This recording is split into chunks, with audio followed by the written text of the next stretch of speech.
오늘은 앞서도 광고 시간에 말씀드렸듯이 광복절입니다. 광복, 광이라는 말은 빛 광자고 복은 다시 회복한다 그런 뜻이죠. 빛을 다시 얻은 날. 조국을 잃고 깜깜한 암흑 속에 살던 그런 식민지 시대를 거쳐서 우리가 다시 주권을 되찾고 광복한 지 76주년이 되는 날입니다. 최근에 들어와서 여러 가지 뉴스를 보면서 우리나라가 아주 많이 그동안에 발전하고 성장해서 선진국이 되었습니다. 보면 세계적으로 GDP 수준이라든지 보면 세계 톱10 안에 들어가요. 지난번에 G7 회의에 우리 대통령이 초청돼서 가는 것을 계기로 해서 또 여러 가지 뉴스들이 나왔는데 이렇게 부강한 나라가 되고 선진국이 되었고 또 특별히 일본과의 비교를 했을 때 일본보다도 여러 가지로 경쟁력이 더 나은 그런 나라가 되었다. 그런 소식을 들으면서 마음이 뿌듯합니다. 제가 예전에 다니던 회사의 후배 중에 후배였는데 제가 퇴사하고 난 뒤에 들어온 후배니까 저는 잘 모르는 후배입니다. 그런데 그 후배가 들어와서 그 회사에 다니다가 또 퇴사해서 다른 회사에 갔습니다. 근데 이제 계속 알던 친구들, 동료들, 후배들하고 이렇게 연결이 되어 있기 때문에 그 소식을 계속 듣는데 이 사람이 세계 식량 계획이라는 곳에 들어갔습니다. 세계 식량 계획 월드 푸드 프로그램이라는 UN 산하 기관인데 작년에 노벨 평화상 받은 그런 단체입니다. 최근에 올해까지 한국 대표로 이 WFP라고 하는데 월드 푸드 프로그램 WFP의 한국 대표로 이렇게 있었는데 최근에 아프리카의 기니로 갔습니다. 기니라는 나라, 옛날에 프랑스 식민지였다가 해방된 나라인데 거기에서 제 취임사로 한 이야기가 페이스북에 떠 있었는데 제가 소개해 드리겠습니다. WFP는 1964년 동시에 기니와 한국에 들어왔습니다. 한국은 20년 만에 WFP 원조로부터 졸업했고 한 세대가 지난 지금 탑10 공여국이 되었습니다. 한국은 6.25 직후 메가드가 재건하는데 100년 이상 걸릴 거라고 했던 희망이 없던 나라였습니다. 그런데 61년 초만 해도 기니보다도 경제적으로 더 가난했었는데 이제 제로 헝거를 성취했습니다. 제로 헝거는 식량이 부족해서 못 먹는 사람 이런 사람을 없애는 게 제로 헝거, 이 WFP에서 추진하는 사업 중에 가장 중요한 사업입니다. 제로 헝거를 성취를 했습니다.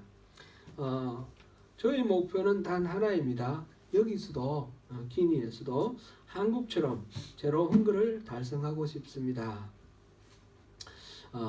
이 취임사가 우리 조국 대한민국의 위상을 아주 실감나게 잘 표현한 그런 인사말이었습니다. 그래서 소개해 드립니다. 어제는 저희 집 앞에 그 The Trust 아레나에서 K 페스티벌이 있었습니다. 잠깐 현장에 나가 둘러보고 왔는데 주로 이제 한인의 행사라든지 이런 행사가 있으면 한국 교민들이 많이 모이는데 K 페스티벌에는 어떤 분들이 오실까 궁금했습니다. 그래서 가봤더니 한국 교민들보다도 이제 다른 민족 사람들이 더 많이 왔더라고요. 동남아 사람들도 많이 왔고 백인들도 많이 왔고 퍼시픽 사람들도 많이 왔어요. 그래서 K-팝, BTS가 이제 세계적으로 유명하고 K-팝이 막 열풍을 일으키는데 그 K-팝, K-컬처 이런 인기가 있는 그런 현상의 덕분으로 이렇게 생긴 하나의 변화라고 보이는데 굉장히 제가 예상했던 것보다 많은 사람들이 와서 이렇게 있는 것을 보고 음식도 먹고 공연도 보고 막 이렇게 하는 그런 광경을 보고 굉장히 뿌듯했습니다. 우리 조국이 주권을 지키고 있고 또 부강한 나라가 되어서 성장하면서 우리 이민화에 있는 우리들도 덩달아 좀 위상이 이렇게 높아지는 것 같은 그런 마음이 들고 뿌듯합니다. 그래도 지금까지 여전히 우리 조국 대한민국은 남북이 나뉘어져서 서로 갈등하고 있고 또 여러 측면에서 문제들이 있지요. 일본과의 갈등도 계속 있고 일본 사람들은 우리나라 사람들을 무시합니다. 이런 건 여전히 있는데 이것을 위해서 우리 조국 대한민국을 위해서 계속해서 기도해야 되겠다 그런 마음입니다. 성경 말씀으로 이제 돌아가겠습니다. 오늘은 지난주에 있어서 믿음으로 드리는 제사 가운데 믿음, 소망, 사랑 이 세 번째 사랑으로 드리는 제사에 대해서 살펴봅니다. 지난주에 살펴본 내용은 이 사랑으로 드리는 제사 중에 이웃과 이웃 사이의 사랑에 대한 부분을 우리가 봤습니다. 오늘은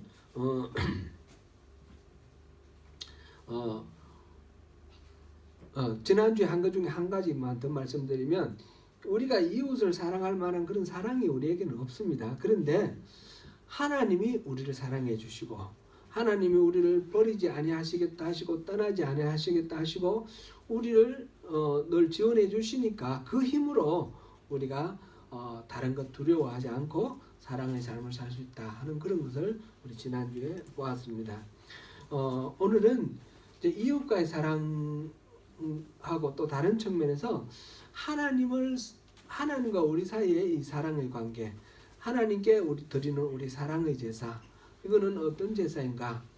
그거는 오늘 제목으로 찬송으로 드리는 제사 이렇게 이렇게 제목을 달았는데 오늘 이 찬송으로 드리는 제사에 대해서 함께 살펴보겠습니다.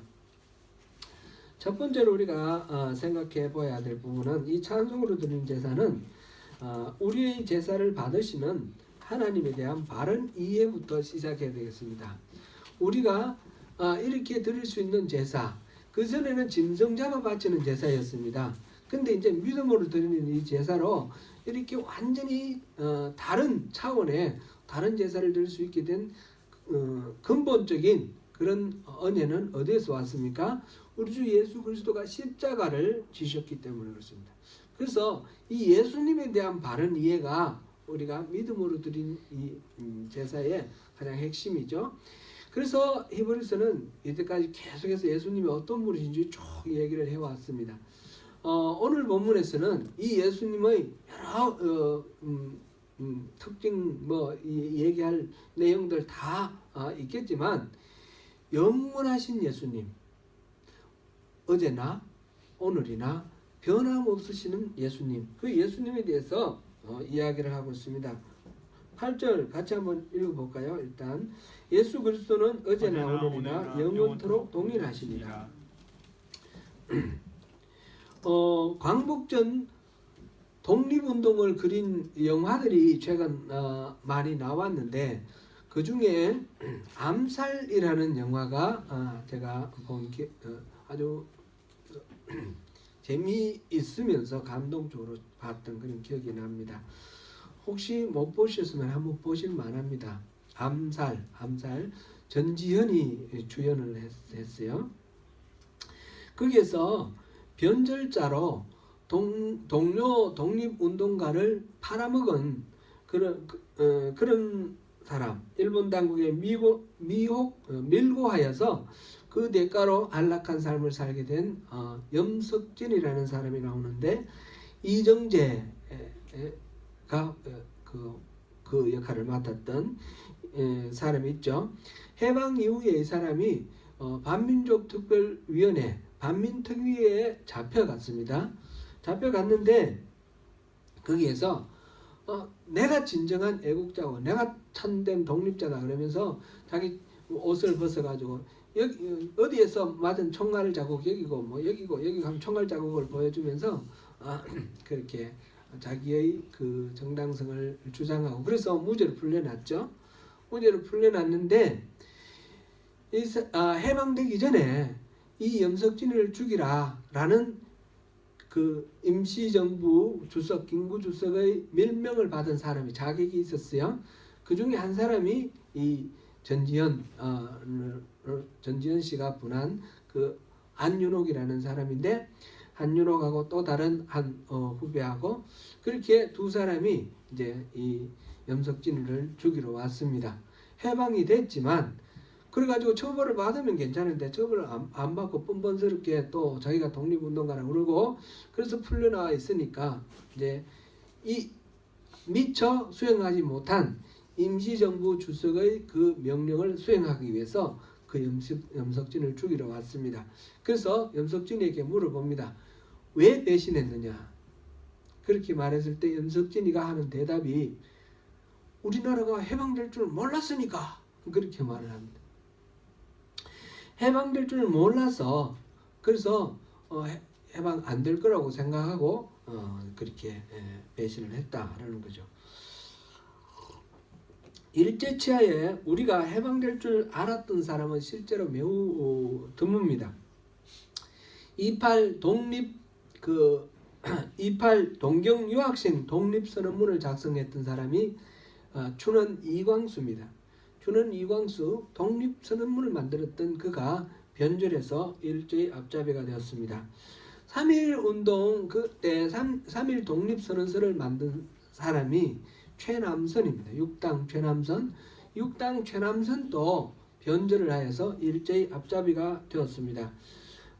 그들은 우리나라가 해방될 것이라는 사실을 믿지 못하였고 그렇다면 차라리 일본하고 더 빨리 확실하게 동화가 되는 것이 우리 민족을 위해서 좋다 이렇게 생각하고 일제에 그 친일을 하게 되었고 일제의 앞잡이가 되었습니다. 해방될 줄로 믿고 독립운동을 하던 분들도 그렇게 빨리 해방될 줄은 몰랐습니다. 임시정부 김구 주석 같은 경우도 독일이 항복했고 일본이 그 미드웨이 해전에서 패배를 하고 난 뒤에 후퇴를 하는 그 과정 속에서 일본이 멸망할 때는 멀지 않았다는 걸 알았습니다. 그래서 미국과 공조를 해서 우리 임시정부의 독립군이 우리 한반도에 진주하는 들어오는 그런 작전을 수립을 해서 미국과 공조를 해서 들어올 준비를 했습니다. 그때 특별히 이제 부대가 구빌돼서 그 독립군들이 훈련받고 그랬는데 그들이 이 한반도에 들어오기로 원래 계획한 때는 9월 달이었는데 일본이 또 급속하게 이렇게 물러나니까 그리고 소련군이 곧 참전할 것 같은 그런 분위기가 되니까 그 시간을 땡겼습니다. 그래서 이 독립군의 한반도 공격, 서울 공격의 예정 날짜가 8월 18일이었습니다. 근데 불과 3일 전에 8월 15일 날 일본이 항복을 해버렸습니다. 그래가지고 이 임시정부의 독립군의 이 모든 전쟁 계획이 다 취소가 돼버렸습니다. 나중에 미군이 들어와서 이 남한 땅을 미 군정이 이렇게 다스릴 때에 이 김구와 임시정부 사람들이 들어오는 것을 임시정부를 인정해주지 않았습니다. 그래서 각자 개별적으로 개인 신분으로 들어오게 되는데 일본이 조금만 항복이 늦춰졌더라면 우리 독립군이 2차 세계대전에 참전국가가 되었고 그래서 우리가 더 나은 지위 속에서 우리 해방을 맞이할 수 있었을 것 같은 그런 무척 큰 아쉬움이 있었습니다. 해방될 줄 몰랐다라는 점에서는 비슷한 판단이라고 할 수 있을지라도 그 반응은 매우 달랐습니다. 어떤 사람은 완전히 일제에 칭리를 했고, 어떤 사람은 그 가운데도 꿋꿋이 전쟁을 준비를 이렇게 해 왔습니다. 우리가 이렇게 역사의 긴 호흡을 가지고 바라보면 어느 쪽이 더 현명한지 우리가 쉽게 판단을 할 수 있습니다. 예수를 믿는 문제 가운데에도 잘못된 판단으로 인해서 잘못된 결정을 내리는 경우가 있습니다. 지금 히브리서를 우리가 보고 있는데, 이 히브리서 1차 독자가 유대인 그리스도인들인데, 이들 중에서도 엄청난 박해 앞에 잘못된 판단을 해서 돌아간 사람들, 유대교로 돌아간 그 배도자들이 많이 있었습니다. 그들은 예수의 부활을 믿었고 그리스도인이 되었지만, 예수의 그 능력, 예수의 그 사랑이 계속해서 효과를 발휘할 것이다라는 사실을 몰랐습니다. 거기에 대한 판단이 잘못된 것입니다. 그래서 믿음이 없이는 그 압박과 그 밖의 두려움을 이겨낼 수가 없는 것이죠. 그들이나 우리나 알아야 할 한 가지 진리는 바로 예수는 영원히 동일하다라는 사실입니다. 세상이 변하고 우리의 사정이 변한다 해도 예수는 영원히 변함없이 동일하신 분입니다. 모든 인간을 죄에서 구원하시기 위해서 십자가를 지셨던 예수님의 그 사랑은 2000년 전이나 오늘이나 그리고 미래나 동일합니다. 예수님이 어제나 오늘이나 영원토록 동일하신 까닭에 그분이 어느 날 어느 때를 위해서 하신 무슨 일이 있었다면 그것은 바로 매일 매시 우리에게 영향력이 있는, 동일한 영향력이 있는 그런 일을 하신 것입니다. 어제 예수 그리스도의 그 모든 모습은 바로 오늘의 그리스도의 모습이고 미래의 그리스도의 모습이 됩니다. 유대인 그리스도인 중에서 이 예수님을 모르고 예수님은 이미 죽으셨다, 또는 부활하셨지만 성천하시고 안 계시다, 그런 생각 때문에 다시 옛날로 돌아갔습니다. 그들은 성전에서 드리던 그 예배, 그 추억이 너무 강렬하고, 유대인들에게 있어서는 오늘도 마찬가지죠. 그들에게 너무너무 강렬해서 성전에 드리던 예배, 그 예배를 드리고 나누어 먹었던 그 제물, 이런 것들에 마음이 뺏겨서, 그래서 율법을 순종해라. 여기서 음식 얘기가 나오는데, 음식은 이 제물을 말하는 겁니다. 제물을 먹는 그런 것들을 강조하고 순종하라고 가르치는 그런 신앙이 있었습니다. 이런 것들은 모두 다 바른 신앙이 아닙니다. 무슨 계율을 지키느냐, 음식을, 제물을 먹느냐 이거에 따라서 예수님이 부활하셔서 우리에게 가져다 주신 그 영원한 생명, 그거를 지킬 수 있는 것이 아니라는 것입니다. 이 영원한 새로운 생명은 이 옛날 성전에서 있었던 이 일과 전혀 상관이 없는, 그런 무관한 것입니다. 그래서 오늘날 우리의 신앙에서도 똑같은 것이 적용이 되는데, 오늘날 보면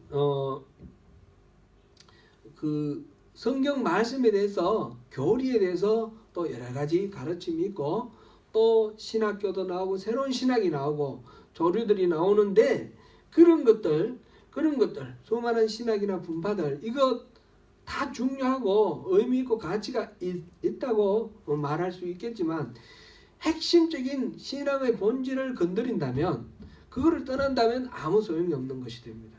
가장 중요한 것은 성경에서 우리에게 가르쳐준 이것이 신앙이다 하는 그 교훈, 그것을 우리가 붙들어야 됩니다. 그래서 오늘 본문에서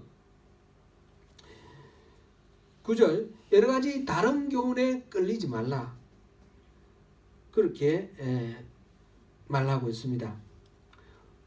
음식이나 재물을 먹는 것이 결코 핵심이 아닙니다. 마음 안에, 여기 보니까 마음은 은혜로서 굳게함이 아름답고, 이렇게 되어 있습니다. 우리 마음을 하나님의 은혜로 가득 채우고 그 은혜에 굳게 우리가 붙들려 있는 것, 이것이 참된 신앙이 되는 것입니다. 오늘 본문에서 중요한 이야기는 세 가지입니다. 첫 번째는 예수님은 어제나 오늘이나 영원하다라는 것이었습니다. 두 번째는 그래서 우리는 영문 밖으로 나아가자. 이 신앙은 우리의 제사는 짐승잡아 드리는 제사가 아니라 믿음으로 드리는 제사라 그랬는데, 하나님께 올려드리는 제사는 영문 밖으로 나아가는 제사입니다. 성전에서 드리는 제사가 아니라 영문 밖으로 나아가는 제사입니다. 히브리 신자들, 유대인 그리스도인들이 옛 제사로 돌아가려는 그런 경향들에 대하여 히브리서 기자는 우리 곧 새 언약으로 세워진 그리스도인들은 어떤 제사를 드려야 할 것인가, 그걸 설명하고 있는데, 오늘 본문 10절부터 11절까지 한번 읽어보겠습니다. 같이 읽습니다. 우리에게 제단이 있는데 장막에서 섬기는 자들은 그 제단에서 먹을 권한이 없나니, 이는 죄를 위한 짐승의 피는 대제사장이 가지고 성소에 들어가고 그 육체는 영문 밖에서 불사름이라. 네, 지금 제사에 대한 이야기를 하고 있습니다. 제사에 대한 이야기 하고 있는데, 이 히브리 그리스도인들이 성전에서 제사 드리고 먹는 음식, 거기에 대해서 중요하게 생각하고 있는데, 우리에게 제단이 있다. 우리에게 지금 새로운 언약의 백성에게 있는 제단, 여기에 대해서는 성전에서 섬기던 그 사람들에게는 분깃이 없다라는 겁니다. 분깃이 없다. 그 얘기를 하면서 11절, 이는 죄를 위한 짐승의 피는 대제사장이 가지고 성소에 들어가고 그 육체는 영문 밖에서 불사름이라. 이게 이제 무엇을 설명하는 것일까 하면, 이건 속죄제를 설명하는 내용입니다. 레위기에 보면 속죄제에 대한 설명이 나오죠. 4장 1절부터 12절까지 오늘 집에 가셔서 한번 자세히 찬찬히 읽어보시기 바랍니다. 맨 먼저 나오는 것이 기름 부음을 받은 제사장을 위한 속죄제가 나오고, 그 다음에 이스라엘 전체 백성을 위한 제사가 속죄제가 나옵니다. 그 다음에 가문별로, 그다음 개인별로 이렇게 속죄제가 쭉 나오는데, 맨 먼저 기름 부음 받은 제사장을 위한 속죄제에서 보면 수송아지로 제물을 드리고, 이 수송아지로 제물을 드리고, 양은 이제 번제로 드리고 같이 드리는데, 이때 수송아지를 여호와께 드릴 때에 성막문 앞에 끌고 들어와서, 성막 안으로 들어가면 번제단이 있죠. 번제단 오른편, 그러니까 성막 북쪽입니다. 그 마당에서 이 짐승 머리에 안수를 하고, 안수를 하는 것은 자기 죄가 이렇게 전가되는 거라 그랬죠. 그래서 이 짐승을 잡아가지고, 이 짐승을 잡아서 가죽을 벗기고 하는데, 피는 받아서 제사장이 성소에다가 뿌립니다. 성소 안으로 들어가서 그 분향단 있죠. 분향단에 뿌리고, 분향단에 있는 뿔에 바릅니다. 그리고 이 속죄 제물에 내장을 감싸고 있는 기름과 콩팥, 이거는 번제단에서 태우게 되어 있습니다. 그러면 나머지 것들, 피와 이 기름을 뺀 나머지 것들, 가죽과 몸뚱아리 전체, 이거는 어떻게 하느냐? 이거는 진 밖에, 영 밖에, 이 지금 성막을 중심으로 해서 12지파가 이렇게 뺑 둘러서 하면서 이 진영을 펼치고 있는데, 그 진 밖에다가 들고 가서 태우도록, 재버리는 곳이라고 그랬습니다. 쓰레기장입니다. 쓰레기 소각장. 거기 가서 태우게 되어 있습니다. 그곳을 거룩한 곳이다. 그렇게 했습니다. 그리고 지금 이거는 기름 부음 받은 제사장을 위한 속죄제이고, 그 다음에 이스라엘 회중 전체를 위한 속죄제도 비슷합니다. 그렇게 해서 바깥에다가 이렇게 진 밖에서 태우게 되어 있습니다. 나머지는 얘기가 자세하게 안 나와 있는데, 레위기 6장 24절을 보면 속죄제에 대한 그 규례가 나오는데, 지금 4장 다음에 6장에 나오는데 거기 보면 속죄제 제물은 제사장이 성막들 안에서 먹으라 그랬습니다. 이건 집 밖에서 태우라 그랬는데 왜 이거는 먹으라 그러죠? 거기 조금 차이가 있는데 보니까 제사장 기름 부음 받은 제사장과 이스라엘 전체를 위한 속죄제는 이 제물을 집 밖에서 태우고 나머지 속죄제는 제사장들이 먹었다. 이렇게 이해를 하면 되겠습니다. 레위기 16장에는 대속죄일에 드리는 속죄제사가 있습니다. 대속죄일에 드리는 속죄제사를 보면 거기는 제물로 수송아지를 드리고 또 이스라엘 전체를 위해서 염소를 속죄제물로 드립니다. 그럴 때 이 송아지와 염소, 이 염소 모두 다 잡아서 피는 대속죄일은 지성소까지 들어갑니다. 보통 속죄제물은 성소에 머무는데 이는 성소 뒤에 안쪽에 지성소가 있죠. 지성소에 들어가면 그 언약궤가 있습니다. 언약궤 위에 뚜껑을 이름 뭐라고 그러죠? 속죄소 또는 시언좌 그러죠. 그 속죄소 앞에서 7번 뿌리게 되어 있습니다. 그리고 여기도 마찬가지로 기름과 콩팥은 번제단에서 태우게 되어 있고 나머지 몸뚱아리 가죽과 똥과 그 다음에 고기 모든 것들은 진 밖에서 태우라 그랬습니다. 그러니까 지금 제사장을 위한 속죄제와 이스라엘 전체를 위한 속죄제 이거는 대속죄일 날 드리는 제사와 동일합니다. 이것들은 고기는 진 밖에서 태우라 그렇게 되어 있습니다. 그리고 염소 중에 한 마리, 염소를 2마리를 드리는데 한 마리는 한 마리는 죽여서 이렇게 드리고 한 마리는 광야에서 풀어주는 거죠. 풀어주는 이 염소를 아사셀 염소라 그러는데 그래서 이스라엘 민족의 죄를 안고 광야에서 떠나가도록 그렇게 하는 거죠. 지금 영문밖이 뭐냐? 진영밖이 뭐냐? 이스라엘 공동체의 안전한 울타리 바깥을 말하는 것입니다. 재버리는 곳, 쓰레기 버리는 곳, 태우는 곳, 그곳에서 몽뚱아리를 태워버렸습니다. 피는 성소에다가 뿌리고 재물은 먹지는 않고 모두 다 진 밖에서 태웠다. 요점을 말씀드리면 개인을 위한 속죄제는 다르지만 그거는 제사장이 먹었는데 그게 아니라 제사장을 위한 속죄제, 이스라엘 민족 전체를 위한 속죄제는 그렇게 했다라는 것을 알 수 있습니다. 본문 12절을 오늘 본문 12절을 보시겠습니다. 12절 히브리서 13장 12절 말씀. 12절 같이 읽어봅니다. 시작. 그러므로 예수도 자기 피로써 백성을 거룩하게 하려고 성문 밖에서 고난을 받으셨느니라.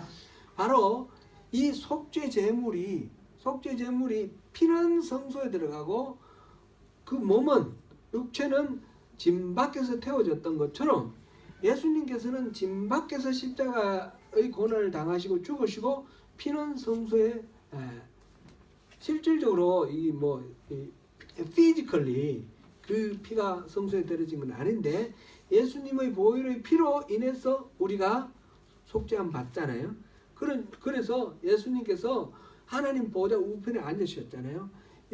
단번에 드리는 영원한 제사로 하나님 앞에 선 영원한 대제사장이 되신 예수님, 그 예수님의 십자가 사건을 그렇게 설명을 한 거예요. 지금 몸이 그 영 밖에서 진 밖에서 성 밖에서 영문 밖에서 같은 말이에요. 그 바깥에서 십자가를 지시고 죽으셨고 그리고 피는 성소에 하나님 앞에 하나님 보좌 앞에 드려졌다. 이런 것입니다. 우리가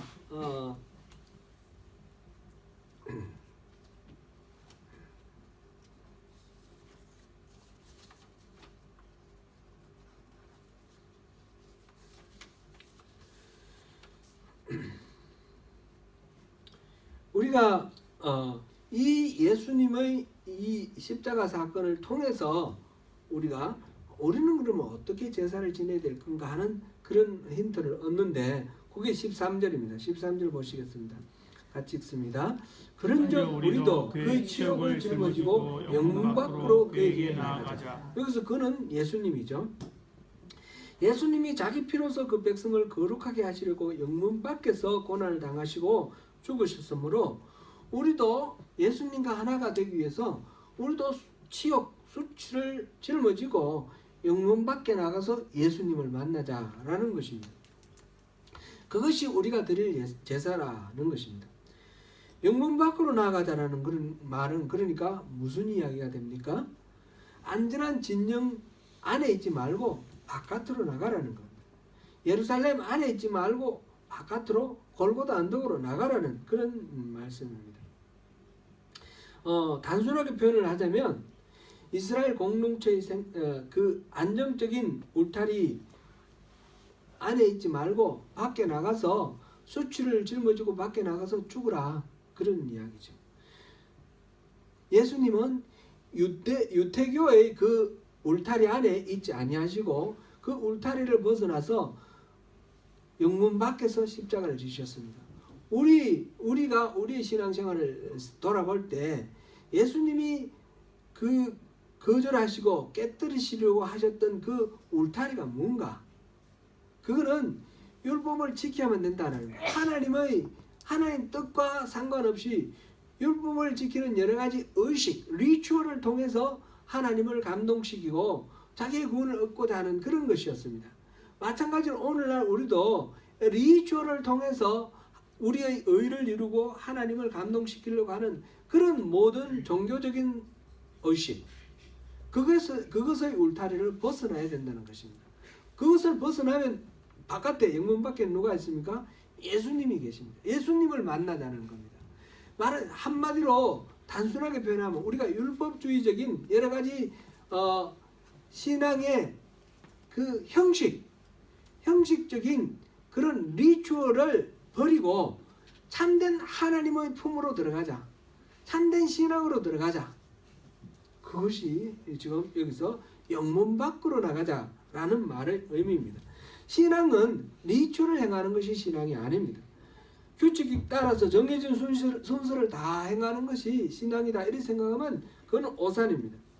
신앙의 본질은 우리 주님이 어떤 분이신지를 알고 주님이 우리를 위해 베풀어 놓으신 그 사랑이 어떤 것인지를 알고 우리가 전심으로 주님을 사랑하며 주님의 뜻을 알고 주님의 뜻에 따라서 우리 자신의 인생을 헌신하면서 하나님 뜻을 우리를 통해서 이루시도록 우리가 동력자가 되는 것, 하나님을 알고 사랑하는 것, 하나님과의 친밀한 교제를 이루는 것, 그리고 하나님 동력자가 되는 것, 이것이 신앙이라는 것입니다.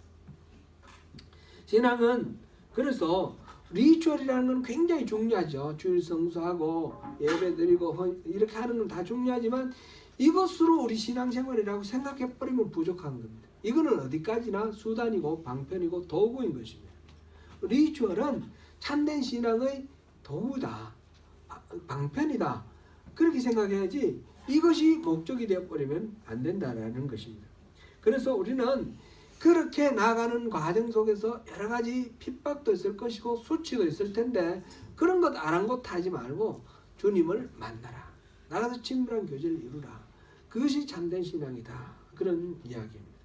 그래서 지금 오늘 본문에서 두 번째 요점은 영문 밖으로 나가자, 그게 신앙이다 그랬습니다. 그리고 이것을 일컬어서 지금 세 번째로 찬송의 제사를 드리자라는 것입니다. 이것을 일컬어서 찬송의 제사를 드리는 것으로 말했습니다. 우리가 영문 밖으로 나가는 것이 바로 찬송의 제사를 드리는 겁니다.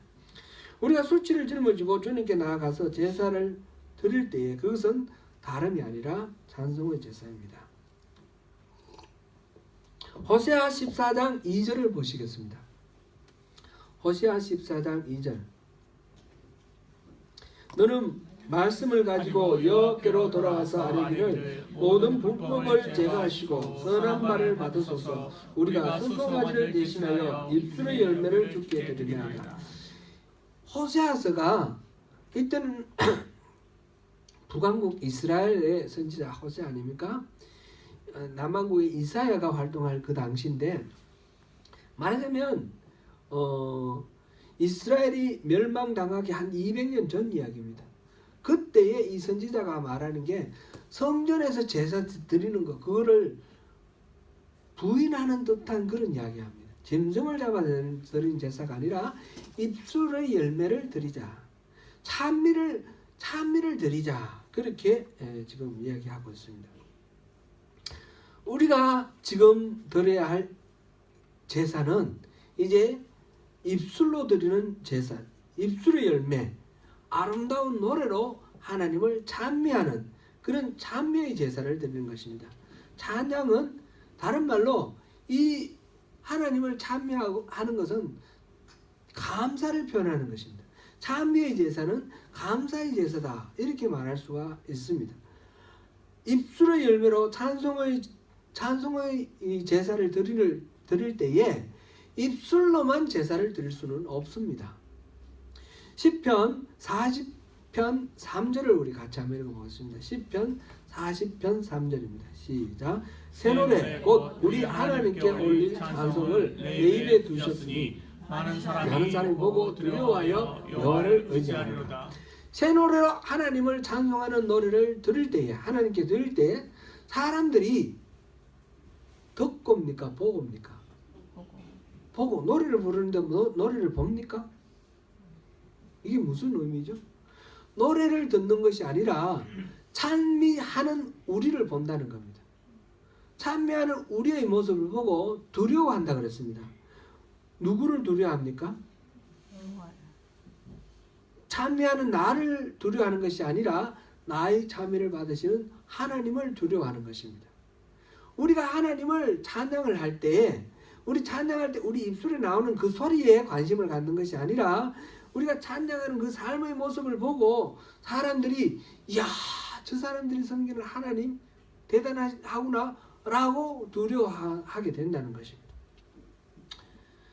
그리스도인들이 치욕을 짊어지고 영문 밖 그리스도께로 나아가며 찬송의 제사를 드릴 때 사람들은 입술의 열매 찬송을 들을 뿐만 아니라 그 사람의 삶을 보게 됩니다. 그 수치와 고통 가운데서도 흔들리지 않는 견고한 믿음을 보면서 참된 진리신 주님을 찾아나가는 우리를 보면서 그 하나님을 두려워하게 된다는 것입니다. 그래서 그들도 같이 하나님을 찬양하게 됩니다. 빌립보 감옥에 갇힌 베드로와 바울과 실라를 한번 생각해 보십시오. 하루 종일 두들겨 맞았습니다. 만신창이가 되는데 감옥에 갇혀서 그들이 무엇을 했습니까? 찬송을 했습니다. 찬송과 기도를 하나님께 올려드렸습니다. 그것을 보고 사람들이 놀랐습니다. 그때 지진이 일어났고 옥문이 열렸는데 이 사람들은 도망을 가지 않았습니다. 그들의 모든 행동을, 처신을 보고 두려워서 간수가 물어봤습니다.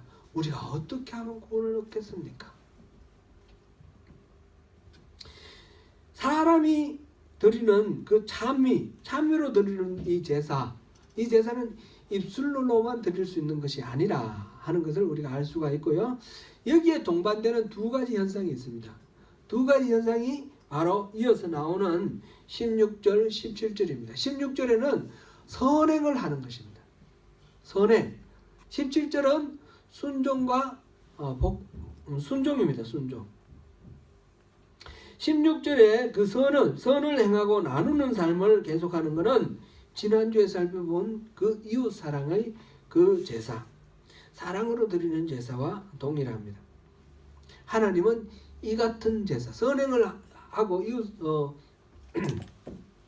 나누는 삶을 가지고 여기서 이 같은 제사를 기뻐한다, 이렇게 표현을 했습니다.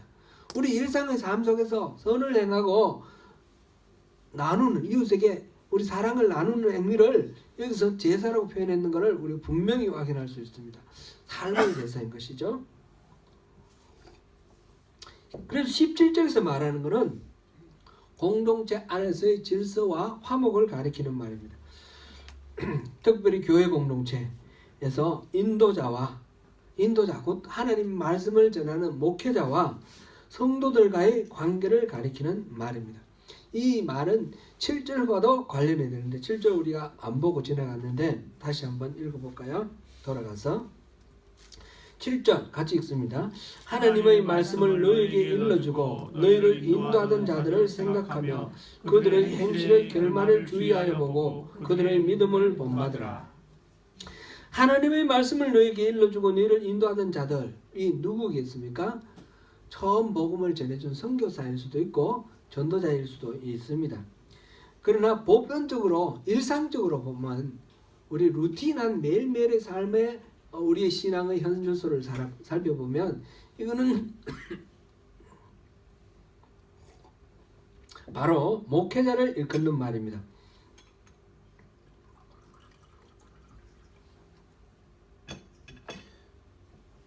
목회자들을 생각하며 그들의 행실의 결과를 보고 또 그들의 믿음을 본받으라. 이게 여기 본문의 말씀입니다. 목회자로서 늘 주목받는 삶을 살지만 항상 스스로 돌아볼 때 연약함이 있고 허물이 있는 이 사실을 생각하고 때로는 죄책감에 빠지기도 하고 미안함을 가지고 살아갑니다. 그것이 저의 모습입니다.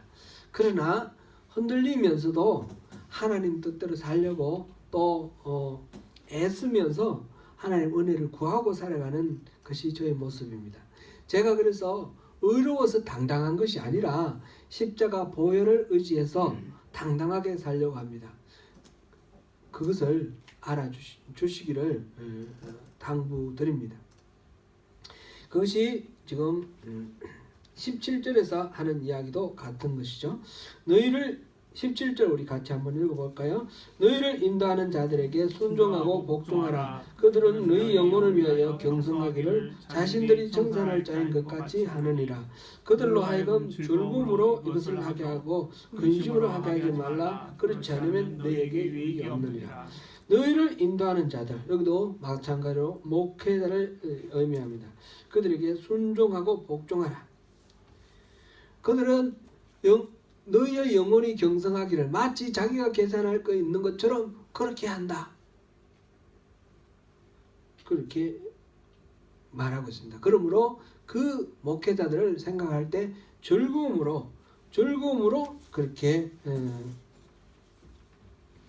그 모든 일들을 감당할 수 있도록 마지못해서 억지로 하게 하지 말고 목회자가 기쁨으로 이런 모든 일들을 할 수 있도록 그렇게 서포트 해주라. 그런 이야기입니다. 민영태 시인이 쓴 떨리는 지남철이라는 시가 있는데 한번 소개해 드리겠습니다. 떨리는 지남철 같이 읽어볼까요? 북극을 가리키는 지남철은 무엇이 두려운지 항상 그 바늘 끝을 떨고 있다.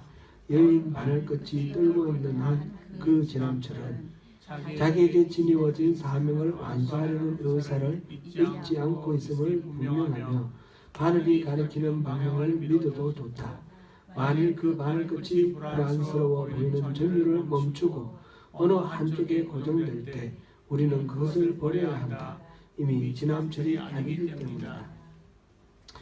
지남철이라는 말은 지금 잘 쓰지 않아서 혹시 우리 청소년들 모를 수도 있겠는데 자석입니다. 자석을 가리키는 말입니다.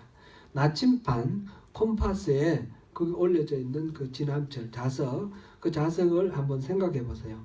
이 자석은 계속해서 북쪽을 가리키기 위해서 움직입니다. 돌려도 움직이고 그래서 북쪽을 이렇게 가리키려고 계속 흔들거리면서 있습니다. 그 흔들거림이 없다 그러면 움직여도 그대로 있다 그러면 이거는 어딘가에 닿아서 이 자석이 잘못된 것을 가리킨다는 그런 뜻이 되겠죠. 비슷한 내용으로 도종환 시인의 흔들리며 피는 꽃이라는 시도 있는데 한번 같이 볼까요? 흔들리지 않고 피는 꽃이 어디 있으랴. 이 세상 그 어떤 아름다운 꽃들도 다 흔들리면서 피었나니 흔들리면서 줄기를 곧게 세웠나니 흔들리지 않고 가는 사랑이 어디 있으랴. 젖지 않고 피는 꽃이 어디 있으랴. 이 세상 그 어떤 빛나는 꽃들도 다 젖으며 피었나니 바람과 비에 젖으며 꽃잎이 따뜻하게 피었나니 젖지 않고 사는 삶이 어디 있으랴. 저나 여러분들이나 흠없는 사람은 없습니다. 그렇다고 해서 뻔뻔하게 당연하다 이렇게 주장하는 말씀이 아닙니다.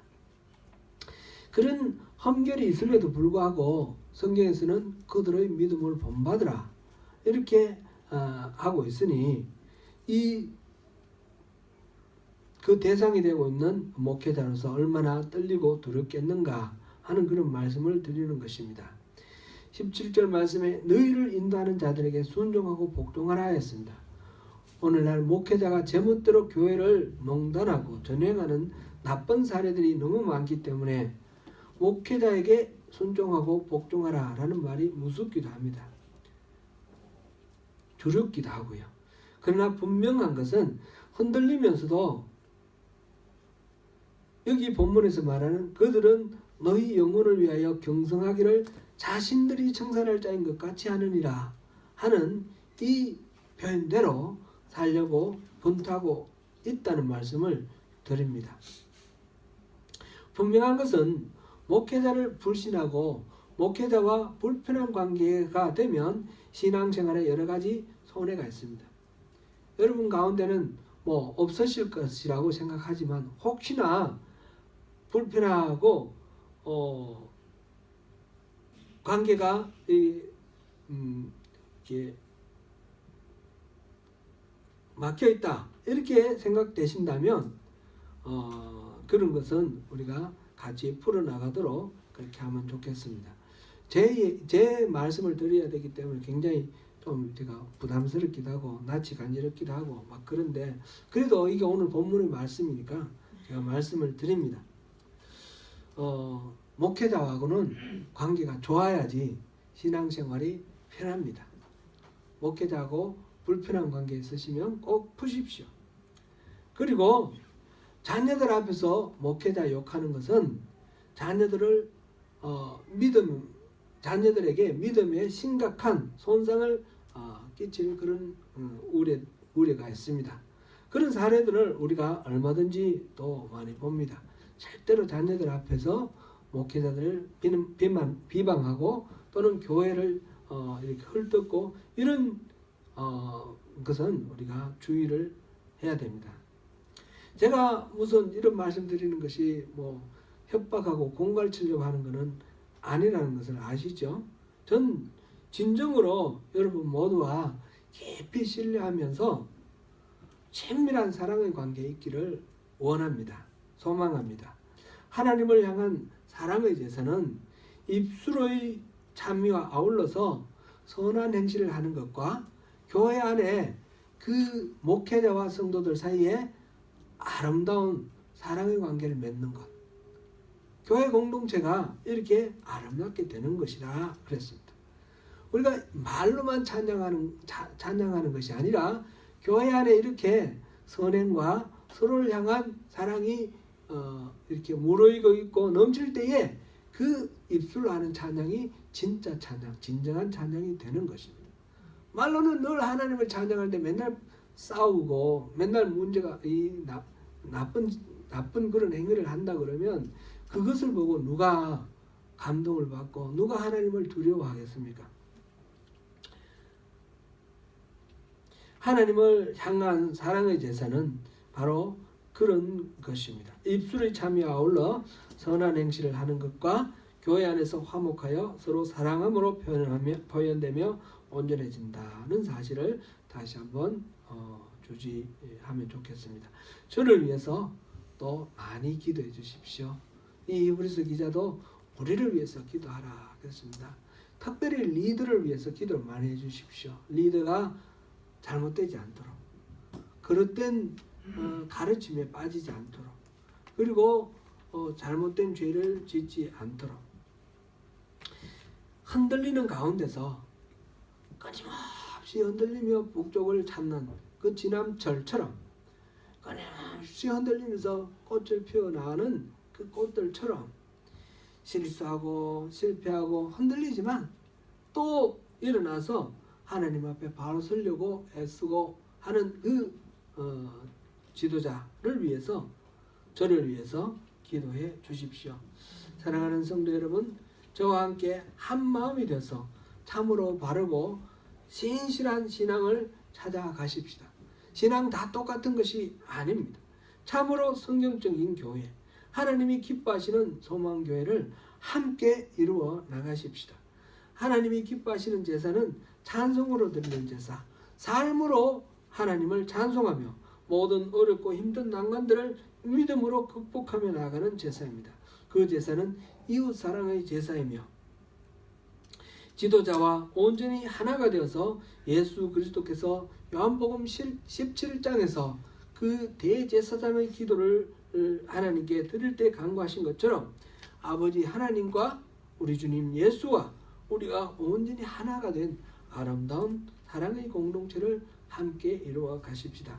그렇게 함으로써 진짜 이유익, 진짜 복 중의 복, 그리스도와 온전히 하나가 된 가운데서 주님의 은혜로 마음을 굳게 하여 승리하시는 저와 여러분이 되시기를 축원합니다. 아멘.